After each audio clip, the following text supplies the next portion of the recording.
words of him who sent me while it is day. Night is coming when no one can work. As long as I am in the world, I am the light of the world. Amen. It's the word of God. I'm going to be particularly looking at the first 3 verses, but let's bow our heads first and pray.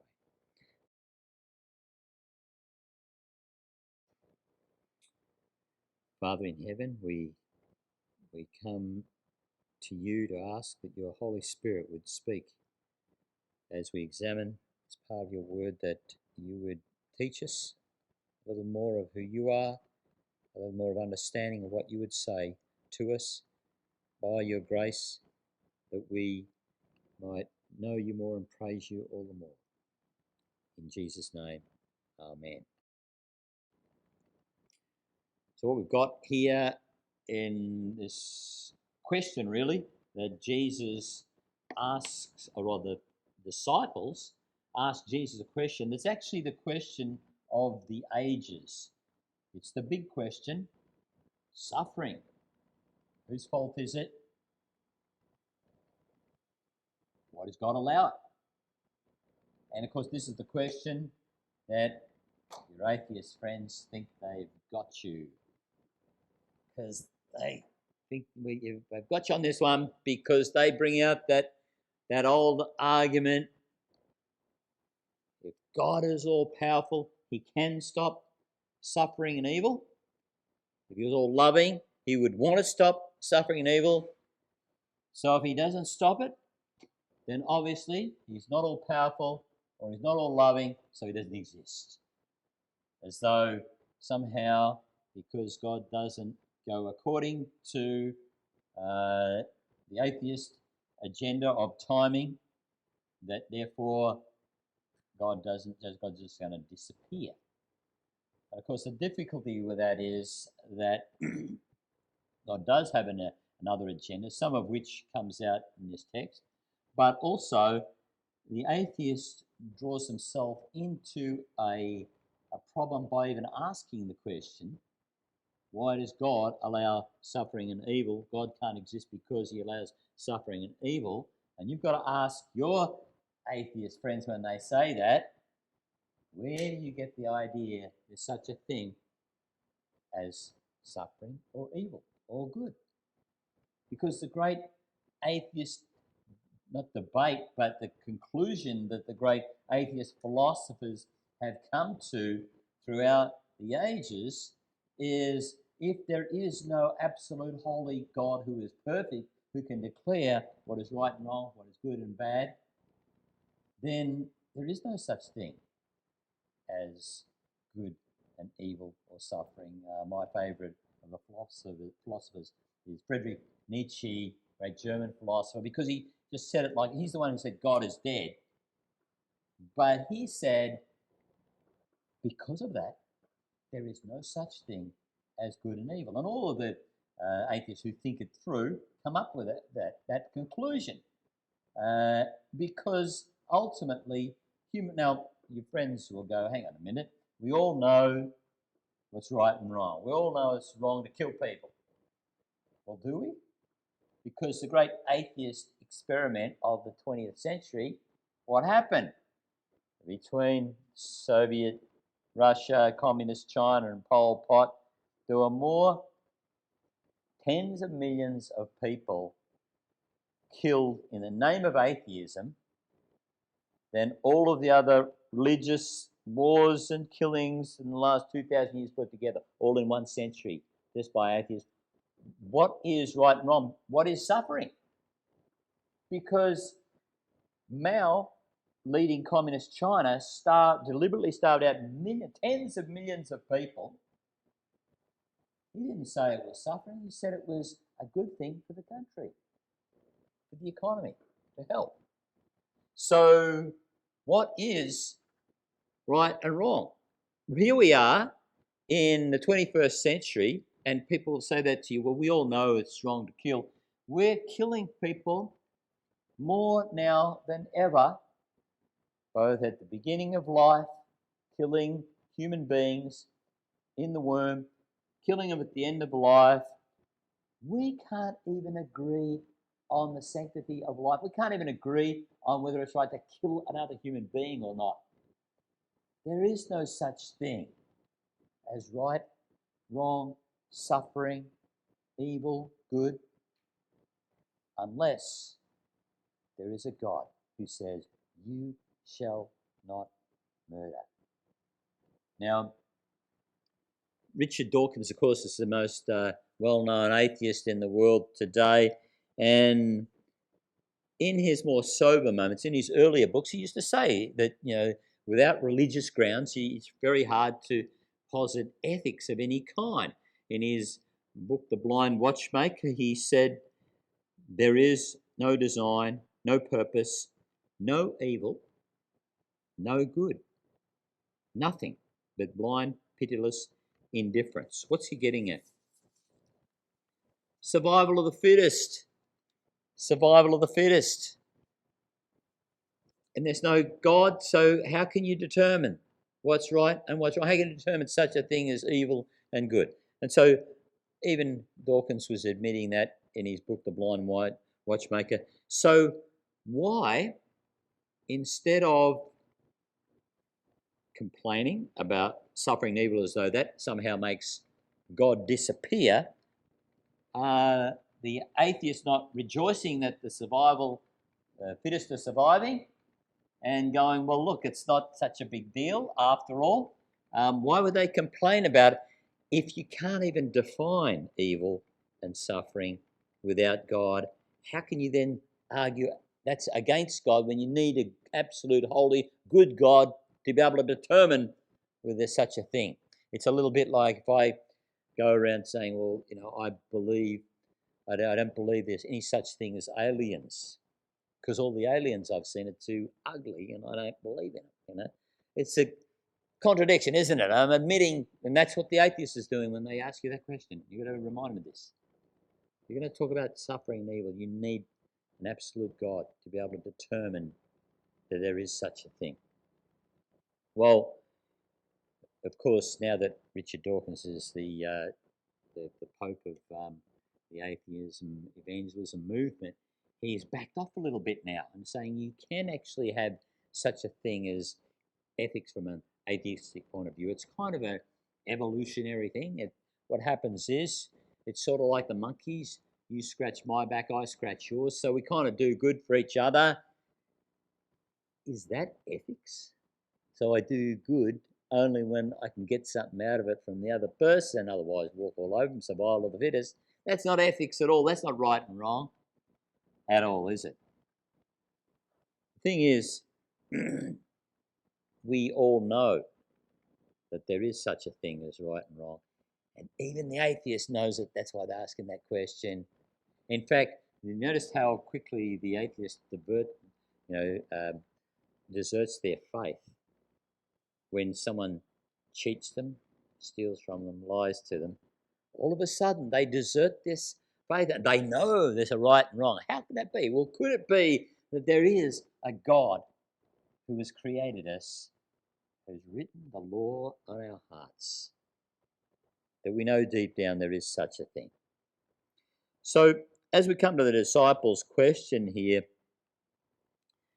the atheist hasn't even got the right to ask any question about suffering and evil, let alone give an answer. But it's still a difficult question for Christians to answer. Why did this blind man have to suffer more than others if God really cares? He's powerful enough to stop it. Was it this man's fault? Was it his parents, the disciples, are asking? Before we get to Jesus' answer, how does the rest of the world? We know the atheists can't even ask the question, but what do the other religions say? What is their explanation? For instance, in Islam, there's no original sin in Islam. So what's the cause of evil, good? Well, it's Allah, does everything. He just determines everything. Some of it's good, some of it's bad. He does it, don't argue. He did it. There's no human cause ultimately for sin through original sin in Islam. It's just God did it. What about the Eastern religions? the Hindus and the Buddhists, how would they answer the disciples in this case? They would answer pretty much with the presupposition that the disciples are coming with. They would answer with things like karma and say, it must have been something this guy did in this life or in a previous life. So, like the disciples are getting at here. When you follow that through logically, if a child is starving or someone's been abused, ultimately, Eastern religion must come down to the fact that they're getting what they deserve. This is why we see the whole concept of aid organisations. Where did it come from? It comes from the Christian faith. That's where it originates.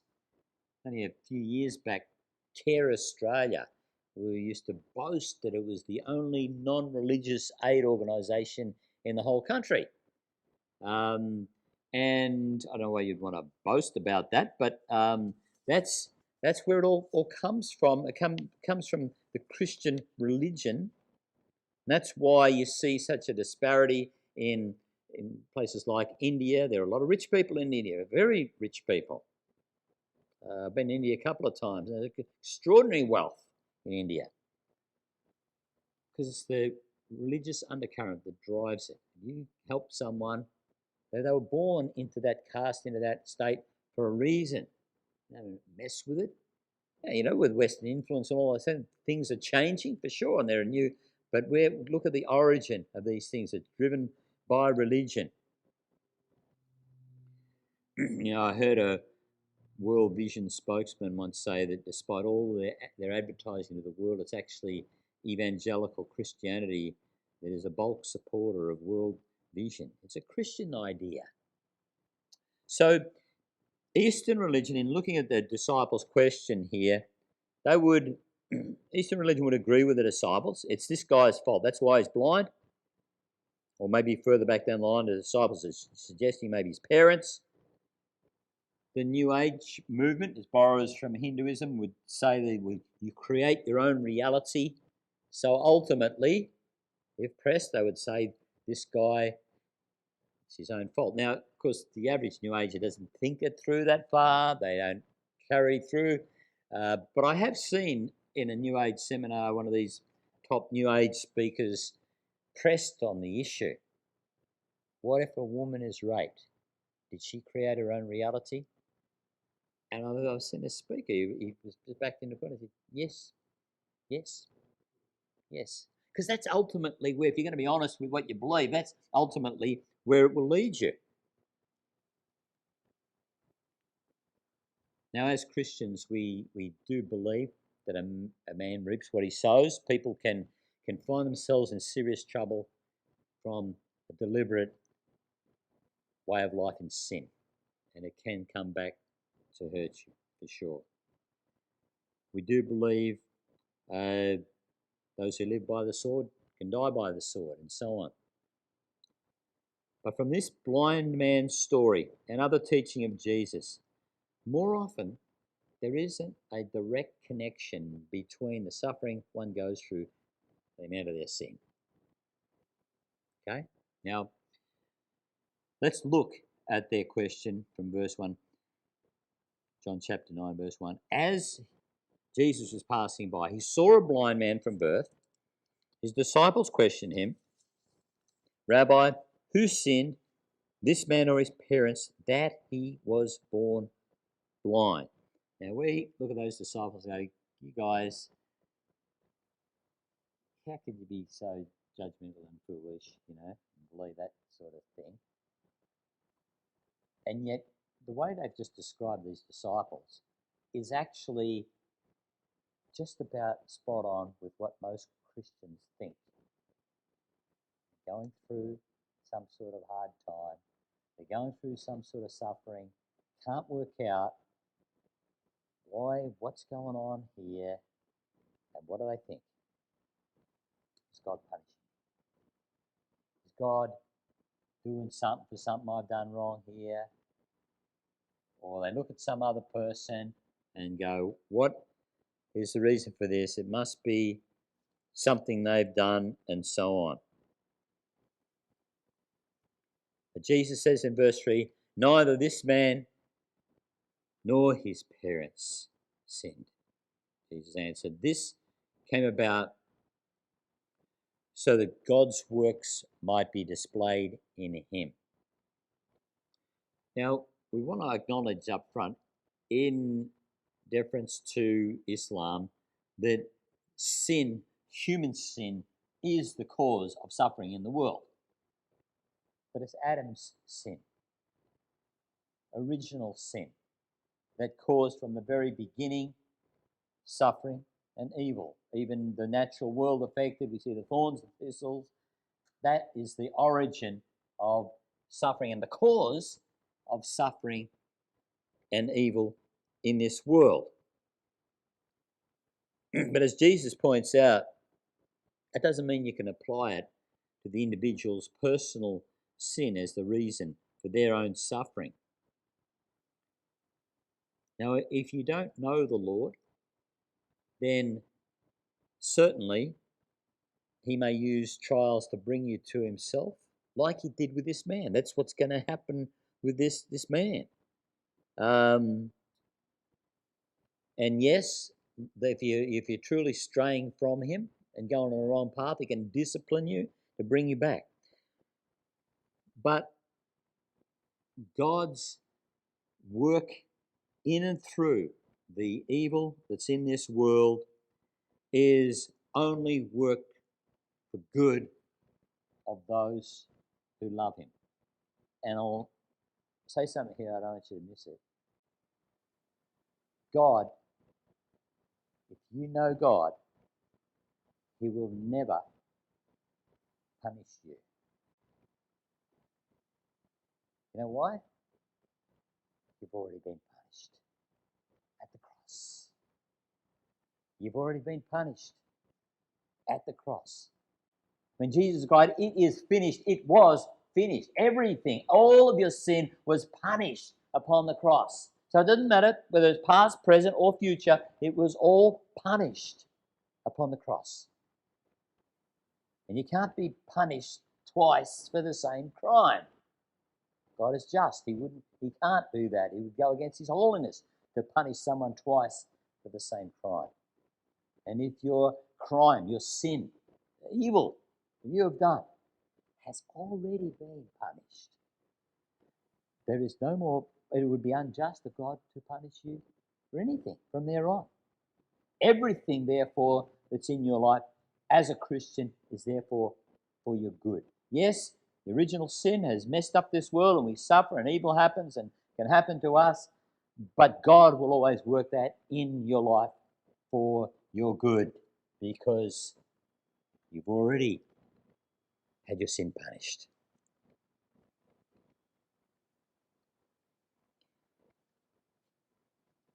Why? Why does he do it then? Why does he allow this blind man to suffer?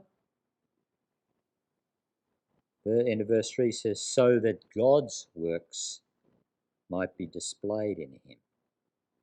So sin, yes, the original sin is the cause of this man's blindness, but the story of this man's life and his blindness was not actually about his personal sin or his parents' sin. The story of this man's life was really about God and his works, so that God's works might be displayed in him. So this is for us.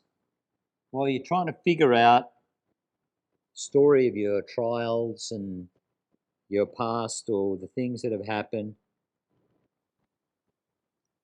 did you ever stop to think that maybe it's not just about me, it's actually about God and what he's doing, that the works of God might be displayed in my life?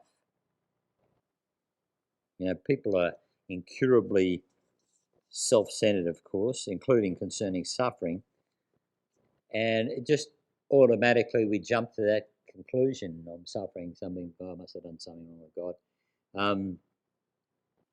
What happened with Job? You know, Job, of course, his friends took the exact same tack these disciples are doing. Just a natural human thing, isn't it? Come on, Job, you must have sinned. You must have done something wrong. What's wrong with you? You know, why don't you just confess it and get it over with? Job, did you sin, Job? We always notice in that story of Job that the Job was never actually told in the end what it was, what the reason was that he actually even went through this. Notice God doesn't tell him at the end. He tells us, the reader, what's going on, but he never told Job. He never told Job what was going on. You know, we know the story of Satan approaching God and so on, and we know the story. So what is the story? What is the story of Job? Job's problem. If Job never found out, but we're told Satan was not just testing Job. Satan was trying to test God. Job's story is about God, and that God's works might be displayed in him. The big picture was actually about God and his works. And God responds to Job in the last 4 chapters, giving this great travelogue of the creation. Have a look at this, Job. Now, do you think you could do any of this? And Job is just left so dumbstruck by the intricacy down to the smallest, finest detail of the greatest the solar system and everything else. And Job says, should have kept my mouth shut. This is far too wonderful for me to know. But one thing Job did understand, it's God's work. If he can do all this, there must be something God's doing in this that I can't see. And I just got to have faith. God and his works are much bigger even than the things we go through. So what did God want from Job then? If it was really about God, not about Job, what did God want from Job? What does God want from you if you're going through difficulty? He just wants faith. Faith, to be faithful. You know, he gave Job the indirect answer. He didn't tell him directly what was going on, but he said, take a look at what I've done and who I am in this creation. That's enough, says Job. I get it. It's far too wonderful for me to know. You are too big. It's about you and your works. Okay, I get it. You know, we got less excuse than Job to be able to say that, because we can look not only at the creation, we can look to God giving his son to the cross for us. Take a look at the cross, says God. Don't you think, I know what I'm doing in your life for you if I would do that for you? Give my son up for you.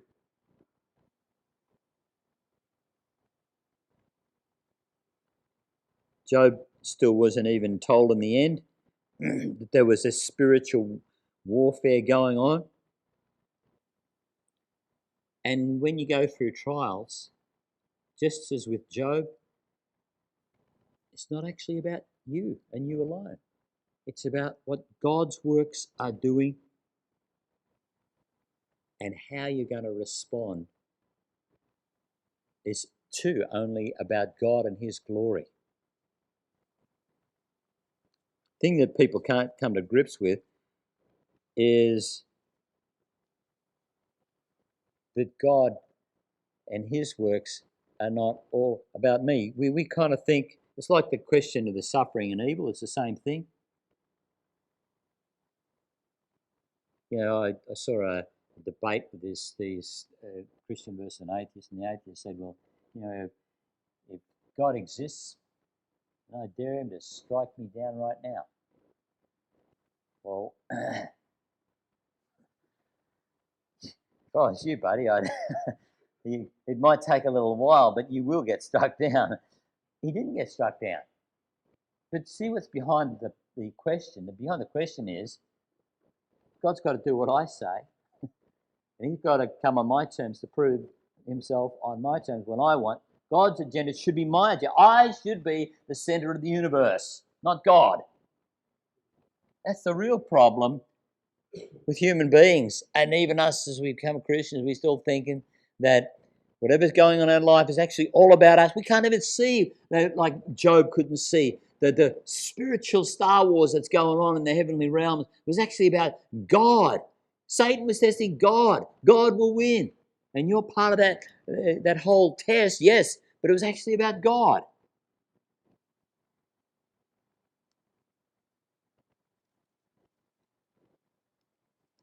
All the questions around suffering and evil then centre around man being the centre of the universe. Probably the most amazing thing about the fact that we are not the centre of the universe, that God is the centre of the universe. We make ourselves the agenda when God's agenda is about God and His glory. You know, the most amazing thing about all that is that God, who is the centre, God's agenda is what's important. God makes it His agenda to love us, to make us the centre of this love that He pours out through Jesus on the cross. That's the most amazing thing. See, here we are saying it's not about you, it's not about you. God makes it about you in His love and mercy through the cross. I never get past this. God, there's no human being who's walked the face of the earth who's ever been humble. None of us are humble. God is humble. Can you believe that? The God who created this world is humble. God is humble. Read Philippians 2:5. Christ Jesus, being in very nature God, did not consider equality with God something to be grasped, but made Himself nothing. He humbled Himself. God humbled. We're trying to lift ourselves up and think we're the centre of the universe. But the one who is the centre of the universe humbles Himself and makes us the centre of His works. That is amazing. That's how God saved us.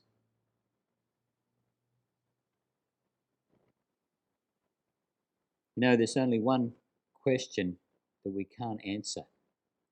I can't answer it in relation to suffering and evil. Why would God allow suffering and evil to be perpetrated on His own Son for the sake of people who think they are the centre of the universe and God should help me in? They're the ones who rebelled against God. Why would God do it? If what's right and fair and good is just to give justice to everyone, that is, throw us all into hell, and God would still be loving. Father, Son, and Holy Spirit continue in perfect love forever. Nothing unloving done, not one little unloving thing done, just justice. Why did He bother?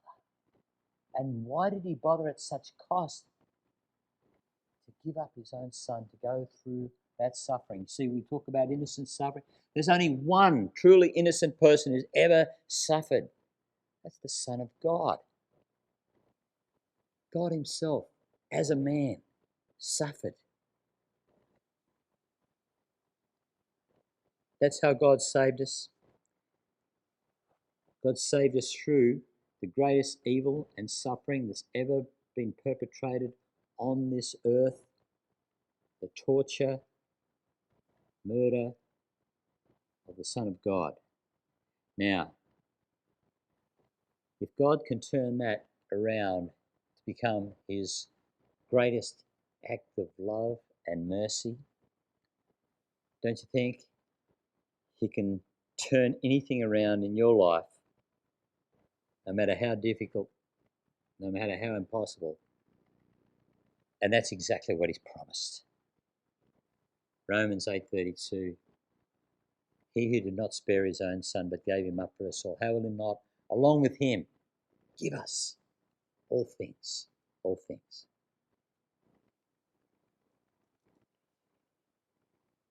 Neither this man nor his parents sinned. Jesus answered, this came about so that God's works might be displayed in him. Just to close, this Gospel of John is so rich with new things to discover about who God is. The God who, in the chapter before this, we learn is the God who fills the universe and yet shrunk himself down into this snake-infested creation. The great I Am who created the world comes into his own creation, into his own corrupted world. And what does he do? You see it in the previous chapters of John. He banters and lets people argue with him. This is God who lets people argue with him just so he can keep holding forth the word of life, holding forth this love.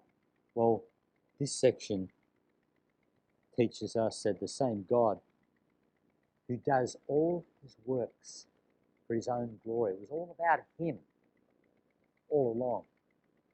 His works, he made his works and his agenda about you and loving you. I think we should pray. Let's pray.